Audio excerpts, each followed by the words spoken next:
सनातन धर्म की, भूलेश्वर नाथ की, भूलेश्वर नाथ की, नाथू बाबा की।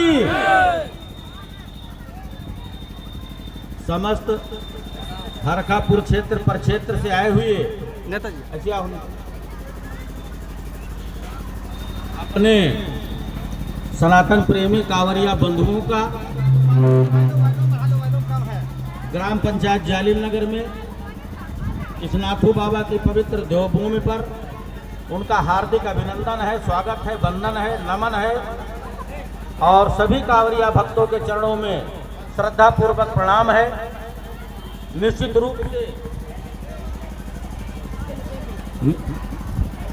रूप से आज हमारा सनातन बहुत आगे निकल गया है। ये जो कांवरियों का कारवां दिखाई पड़ रहा है, लगता है कि हम जग गए हैं और निश्चित रूप से जगे हैं। और ये जगने का कारण केवल आपके द्वारा चुनी हुई एक वोटों से सरकार है, जो आज उत्तर प्रदेश और इस देश में नरेंद्र भाई मोदी और योगी आदित्यनाथ के रूप में कार्य कर रही है। क्या होता था, क्या कांवरिया भाई जो हमारी माताएं बहनें खड़ी हुई हैं, क्या 10 साल पहले ऐसा नजारा किसी को देखने को मिलता था? कतई नहीं मिलता था। ये जो आप जगह हैं और आपने जो एक वोट आपसी मतभेदों को बुला करके केवल हिंदू हित को सोच करके सनातन के सम्मान में जो देना आपने स्टार्ट किया है, उसी का परिणाम है कि आज कांवरियों पर हेलीकॉप्टर से हमारे डीएम और एसपी यशो और मुख्यमंत्री फूल बरसा रहे हैं। जो अनादिकाल में हुआ करता था, जो राम राज्य में हुआ करता था, सनातनियों का सम्मान होता था, आज वो सनातन प्रेमी इस देश और प्रदेश की कुर्सी पर बैठ करके आपका सम्मान कर रहे हैं। भाइयों बहनों, ये बहुत ही गर्व की अनुभूति है, क्योंकि हमारा भारत, हमारा सनातन वसुधैव कुटुंबकम की भावना को मानता है और भारत में रहने वाला हर व्यक्ति ये मानता है सनातनी कि भारत में रहने वाला हर व्यक्ति हमारा परिवार है और केवल सनातन में ही यह सम्मान है। दुनिया में जितने भी मजहब और जितने भी धर्म हैं, वो वसुधैव कुटुंबकम की भावना को कतई नहीं मानते हैं। वो केवल अपना भला तो भला, बाकी कोई भाड़ में चला जाए।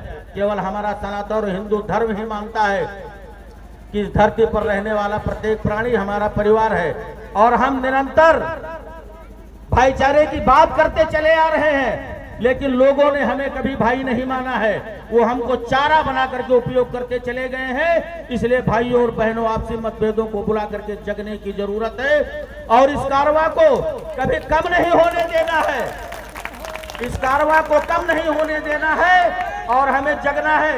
हमें आपसी मतभेदों को भूलना होगा, हमें हिंदू हित की बात करनी होगी, क्योंकि हिंदू ही एक ऐसा धर्म है जो आपस में प्रेम की भावना सिखाता है, आपस में बंधुत्व की भावना सिखाता है। हम एक ऐसे धर्म में पैदा हुए हैं जो हम मानव को मानव से प्रेम करना सिखाते हैं। हम जल की पूजा करते हैं, हम पेड़ों की पूजा करते हैं, हम वृक्षों की पूजा करते हैं, हम बैलों और पशुओं की पूजा करते हैं और यहाँ तक कि हम चींटी और कौओं की पूजा करने वाला हमारा धर्म है। हमारे धर्म में करुणा है, हमारे धर्म में दया है, हमारे धर्म में गौतम बुद्ध का जन्म हुआ है, हमारे धर्म में भगवान श्री राम का प्रकाट्य हुआ है, हमारे धर्म में भगवान श्री कृष्ण का प्रकाट्य हुआ है, जो गौओं को चराया करते थे।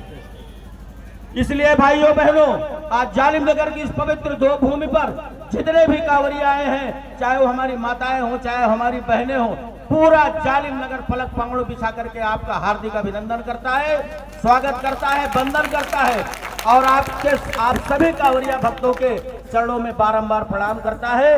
और जन सहयोग से बहुत ही आपके सम्मान में बहुत ही छोटी एक सूक्ष्म आपके जलपान की व्यवस्था की गई है। निश्चित रूप से आप लोग उस जलपान को ग्रहण करके हम जालिम नगर निवासियों को कृतार्थ करें और हम प्रयास करेंगे कि अगली बार जब आपका कारवां आएगा, चूंकि ये शुरुआत है, शुरुआत में थोड़े व्यवधान हुआ करते हैं, और जब अगली बार आपका कारवां आएगा आप लोग पहले सूचना दे देंगे तो आप लोगों के सम्मान में और सत्कार में बहुत अच्छी व्यवस्था की जाएगी। इसी आशा और विश्वास के साथ आप लोग विश्राम करिए और हमारी बातों को अंतर्मन से ध्यान देते हुए, हिंदू हित की बात करते हुए, अब हमें कटना नहीं है। अगर कटे तो बटे, कहीं इसमें दो राय नहीं है। अगर हम कट गए तो हम पट गए, और अगर हम पटे तो हम कट जाएंगे। बलरामपुर की घटना इसका एक उदाहरण है। एक आतंकवादी जल्लाद, छांगुर जैसा जल्लाद हमारे बीच में रह करके हिंदू धर्मांतरण कराता था, और दुर्भाग्य की बात है कि वहां की जनता ने, हिंदू समाज ने उसको 10 साल प्रधान भी बना दिया। इसलिए भाइयों बहनों, ये भगवा कपड़े पहनने से कुछ नहीं होने वाला है, और घर में 20 लाठी हो जाने से भी कुछ नहीं होने वाला है। जब तक थाने पर बैठा हुआ दरोगा आपकी विचारधारा का नहीं होगा, जब तक जिले की कुर्सी पर बैठा हुआ डीएम आपकी विचारधारा का नहीं होगा, और जब तक उत्तर प्रदेश की कुर्सी पर बैठे वाला मुख्यमंत्री आपकी विचारधारा का नहीं होगा, जय श्री राम कहने वाला नहीं होगा, जय श्री कृष्ण कहने वाला नहीं होगा, भगवान भोलेनाथ की आराधना करने वाला नहीं होगा, और इस भारत की धरती पर, भारत की कुर्सी पर बैठने वाला प्रधानमंत्री भी जब तक आपकी विचारधारा का नहीं होगा, इन भगवे का महत्व नहीं होने वाला है। हमें ये भगवा हिंदुत्व का प्रतीक नहीं है, ये भारत की आन बान और शान का प्रतीक है। इसी भगवा को महाभारत में भगवा श्रीकृष्ण अपने रथ पर लगाया करते थे, और इसी भगवे को वीर शिवाजी आजादी के आंदोलन में अपने रथ पर लगा करके दुश्मनों की छाती को रौंदने का काम किया। यह भगवा भारत की आन बान शान का प्रतीक है, और इस भगवे के आन मान और सम्मान के लिए इस देश को झुकने नहीं देना है। अब हम 70 साल तक निरंतर सोए रहे और कोई महामानव, क्योंकि शताब्दी 100 साल बाद, ये इतिहास कहता है 100 साल बाद किसी मानव का प्राकट्य होता है, और वो हमको और आपको, समाज को जगाने का काम करता है। निश्चित रूप से 100 साल बाद योगी और मोदी का प्राकट्य देवत्व के रूप में हुआ है, और वो हमको जगाने का काम कर रहे हैं। अगर बहनों भाइयों चूक गए और वो चले गए तो फिर 100 साल बाद ही ऐसा कोई मिलेगा, और उस 100 साल के अंतराल में लाखों करोड़ों छांगुर हमारे और आपके बीच में पैदा होकर के हमारी बहनों और बेटियों का, हमारी और बहनों और बेटियों का असम्मान करेंगे, हमारी संस्कृति पर कुठाराघात करेंगे, और हमारे देवालय रौंदे जा रहे थे उन्हें वही प्रक्रिया स्टार्ट हो जाएगी। इसलिए बहनों भाइयों, आपसी मतभेदों को भुला करके और दूसरे मजहब से सीखते हुए अपनी अपनी छोटी छोटी बातों को भुला करके केवल हिंदू हित के सम्मान के लिए, भारत माता के सम्मान के लिए, और भारत को पुनः इस दुनिया का सबसे सशक्त और शक्तिशाली राष्ट्र बनाने के लिए, विश्व गुरु बनाने के लिए हिंदू हित को एकजुट होकर के इस देश की अस्मिता की रक्षा करनी है।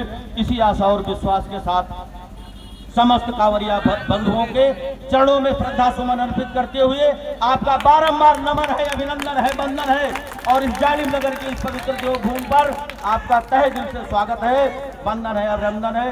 बोलिए एक बार सनातन धर्म की, सनातन धर्म की। जो हिंदू हित की बात करेगा, जो हिंदू हित की, वही देश पर राज करेगा। जो हिंदू हित की बात करेगा, जो हिंदू हित की बात करेगा, जो हिंदू हित की बात करेगा। बाबा बूढ़ेश्वर नाथ की जय श्री राम।